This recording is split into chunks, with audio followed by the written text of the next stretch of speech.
शांति। आज अव्यक्त मुरली का सार हम देखेंगे। आज है 24/11/2024।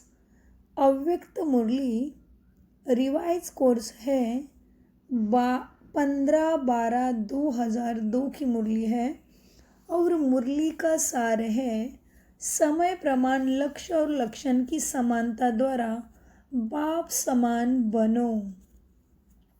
तो बाबा कहते हैं एक एक दाना गिनते जाओ और सोमान के नशे में लवलीन हो जाओ। कौन सा दाना? सोमान की माला का दाना। तो बाबा कहते कितने सोमान दिए बाबा ने, जो सोमान की माला बहुत बड़ी है। फिर आज की मुरली में बाबा हमें इशारा देते हैं, बच्चे सोमान का निश्चय और उसकी रूहानी नशा दोनों का बैलेंस रहना चाहिए। निश्चय है नॉलेजफुल बनना और रूहानी नशा है पावरफुल बनना। तो दोनों प्रकार के, तो बाबा कहते हैं नॉलेजफुल में भी दो प्रकार देखे हैं। एक होता है नॉलेजफुल और दूसरा होता है नॉलेजफुल ज्ञान स्वरूप। तो फिर अभी देखने के लिए बोलते बाबा कि हमारी अवस्था कहाँ तक पहुँची है। सो अपने से पूछो मैं कौन, और फिर अपने लक्ष्य को बाबा कहते ध्यान में रहो। सभी कहते बाप समान बनेंगे। तो जैसे बाबा कहते बाप ऊंचे ते ऊंचा है ज्ञान गुण शक्तियों में, तो बाप समान बनने का लक्ष्य भी अच्छा है, लेकिन लक्षण भी लक्ष्य समान होने चाहिए। तो फिर बाबा कहते हैं समीपता होगी समय की। और फिर बाबा ने कहा बाप की मोहब्बत के आगे पुरुषार्थ में मेहनत करने की आवश्यकता नहीं लगेगी। इसीलिए ब्रह्मा बाप को देखते चलो, कार्य करते भी देही अभिमानी स्थिति। नेचुरल ब्रह्मा बाप समान बनाओ। 63 जन्मों के नेचर और नेचुरल देह अभिमान के संस्कारों को छोड़ दो। तो बाबा कहते हैं तुम्हें फरिश्ता बनना है, कर्मातीत अवस्था प्राप्त करनी है, तो बाप समान भी अवस्था बनानी है। तो कैसे बनेंगे? तो बाबा कहते फरिश्ता बन जाए। तो फरिश्ता बनना, निराकारी कर्मातीत अवस्था बनने का विशेष साधन क्या है? निराकारी, निरहंकारी, निर्विकारी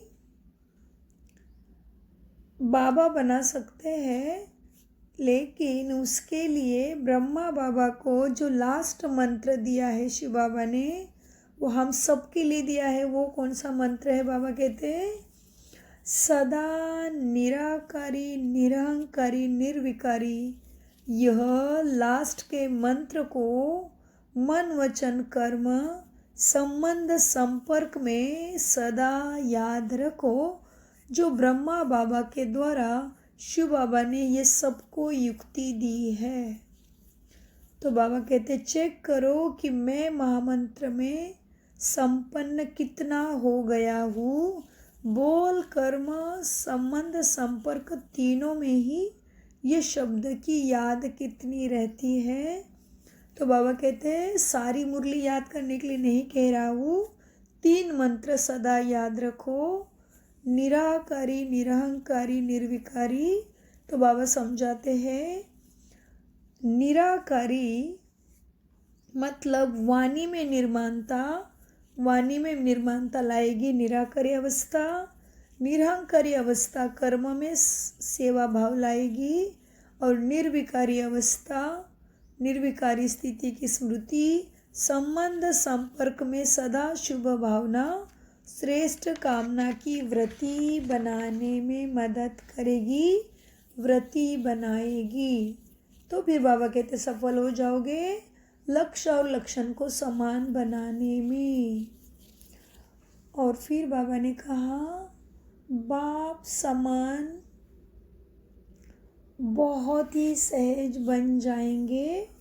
और बाबा कहते बाप दादा भी बच्चों को ऊंचाते ऊंचे बाप समान देखना चाहते हैं और ये लक्ष्य देखकर बाप दादा बहुत बहुत खुश है। तो बाप दादा भी बच्चों को समान से भी ऊंचा, अपने से भी ऊंचा देखते रहते हैं। सदा बाप दादा बच्चों को अपने सिर का ताज कहते हैं ना। बाबा क्या कहते हैं, बच्चे मेरे सिर के ताज है। तो ताज तो सिर से भी ऊंचा होता है ना। तो बाबा ने टीचर को पूछा है ना, टीचर ताज सिर का, टीचर सिर के ताज हो बाप के। तो इस तरह से बाबा ने चिटचाट किया और बहुत सुंदर मुरली के द्वारा बाबा ने बताया, माइक निकालो, वारिस आत्माएं निकालो, मीडिया का और संबंध संपर्क में आने वाले सबको माइक बनाओ, उनके द्वारा भी सेवा कराओ। और फिर बाबा ने मधुबन वासियों से बहुत प्यार की बातें बताई और बाबा ने कहा आवाज़ लास्ट में कहाँ से फैलेगा और शिव शक्तियाँ जब तैयार हो जाएगी तो शिव शक्तियों के साथ ही शिव की शक्ति कौन देता है वो भी क्या हो जाएगा, प्रत्यक्ष हो जाएगा। शिव शक्ति या और शिव भी प्रत्यक्ष हो जाएगा। प्रत्यक्षता का नगाड़ा मधुबन के साथ साथ विश्व के कोने कोने से बजेगा और पांडव और शक्तियाँ दोनों का कंबाइंड रूप है विष्णु चतुर्भुज। तो दोनों की महिमा जरूर प्रत्यक्ष होनी है। तो इसीलिए बाबा कहते हैं अभी हमेशा ही मनसा वाचा कर्मणा की सेवा करते रहो। और अभी सिर्फ कर्मणा नहीं, मनसा वाचा कर्मणा तीनों सेवा ज़्यादा करना है। और बाबा ने बोला फिर विजय का नशा और सदा रहे, उड़ते चलो उड़ाते चलो। और बाबा ने बोला आज अमृत वेले बाबा ने मधुबन निवासी को सबको याद प्यार दिया है, याद किया है।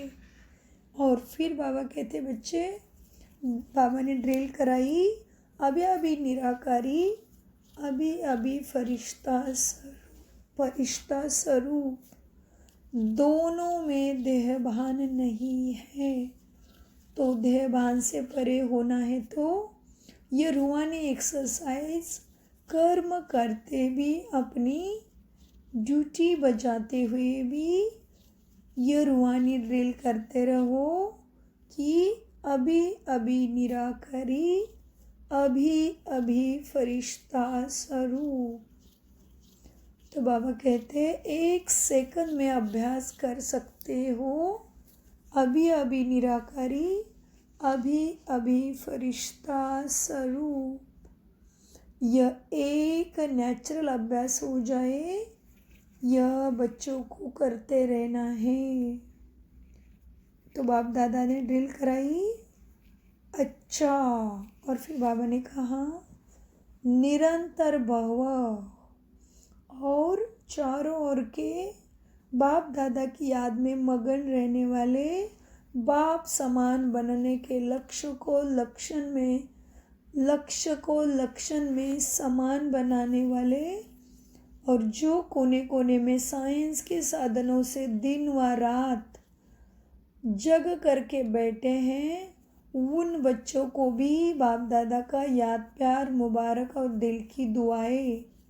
बाबा कहते बाप दादा जानते हैं सभी के दिल में यही इस समय दिलाराम बाप की याद समाई हुई है। हर एक कोने कोने में बैठे हुए बच्चों को बाप दादा नाम से याद प्यार नहीं, लेकिन बाबा कहते हैं याद प्यार दे रहा हूँ। और फिर बाबा ने कहा सभी बच्चों को विश्व में बैठे हुए बाप दादा पर्सनल नाम से याद प्यार दे रहे हैं। चाहे पुरुषार्थ में कौन सा भी नंबर हो, लेकिन बाप दादा सदा हर बच्चे के श्रेष्ठ सम्मान को याद प्यार देते हैं और नमस्ते करते हैं। तो हम कितने भाग्यशाली हैं। हमें स्वयं को बाबा के भगवान का, जिस भगवान को सारी दुनिया शांति के लिए ढूंढ रही है, वो भगवान हमें याद प्यार और नमस्ते कर रहा है। तो हम कितने श्रेष्ठ और भाग्यशाली है। इसकी हमें स्मृति सदा रहे तो प्राप्ति निरंतर होगी और हमारा भाग्य बढ़ता ही जाएगा। बाबा ने किसको किसको याद प्यार दिया है वो हम देख रहे थे। फिर बाबा कहते याद प्यार देने के समय बाप दादा के सामने चारों ओर का हर बच्चा याद है। कोई एक बच्चा भी किसी भी कोने में, गांव में, शहर में, देश में, विदेश में, जहाँ भी है, बाप दादा उसको सम्मान याद दिलाते हुए याद प्यार देते हैं। सब याद प्यार के अधिकारी है, क्योंकि बाबा कहाँ तो याद प्यार के अधिकारी ही हो गए। आप सभी सम्मुख वालों को भी बाप दादा सोमान के मालाधारी स्वरूप में देख रहे हैं। सभी को बाप समान सोमान स्वरूप से याद प्यार और नमस्ते। और बाबा ने दादी को कहा बीमारी है तो भी कोई बात नहीं, बीमारी तो है दिखाने के लिए कि सबको, कि हमारे पास भी, माना भगवान के बच्चों के पास भी शरीर की तकलीफ आती है, लेकिन फिर भी हम सदा उड़ते रहने वाले, चलते रहने वाले प्रकाश के स्वरूप में स्थित निराकारी, निरंकारी, निर्विकारी फरिश्ते हैं। इसलिए बाबा कहते कोई बड़ी बात नहीं। मतलब बीमारी है, जो भी हिसाब किताब है, तो भी हम सदा उड़ते रहने वाले एग्जाम्पल बनने के लिए हमारे पास भी बीमारी आती है। फिर बाबा ने दादी निर्मल शांता दादी को भी कहा आदि रत्न हो, अनादि रूप से भी निराकारी बाप के समीप हो, साथ साथ रहते हो, आदि रूप में भी राज्य दरबार के साथी हो, सदा रॉयल फैमिली के रॉयल और संगम पर भी आदि रत्न बनने का भाग्य मिला। तो बहुत बड़ा भाग्य है ना। आपका हाजिर रहना ही सबके लिए वरदान है। बाबा ने निर्मल शांता दादी को क्या कहा, आपका सभा में, बाबा मिलन में सबके सामने हाजिर रहना ही वरदान है। तो बाबा कहते बोलो भले कुछ भी नहीं, लेकिन आपका हाजिर रहना ही सबके लिए वरदान है। अच्छा, ओम शांति। वरदान, लौकिक अलौकिक जीवन में सदा न्यारे बन परमात्मा साथ के अनुभव द्वारा नष्टो मोहा भव। वरदान का विस्तार, सदा न्यारे रहने की निशानी है प्रभु प्यार की अनुभूति, और जितना प्यार होता है उतना साथ रहेंगे, अलग नहीं होंगे। प्यार उसको ही कहा जाता है जो साथ रहे।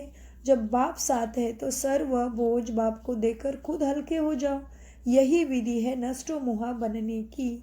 लेकिन पुरुषार्थ के सब्जेक्ट में सदा शब्द को अंडरलाइन करो। लौकिक और अलौकिक जीवन में सदा न्यारे रहो, तब सदा साथ का अनुभव होगा। तभी सदा बाप के साथ का अनुभव, माना कंबाइंड अवस्था का अनुभव, शक्तिशाली अनुभव हमें होगा।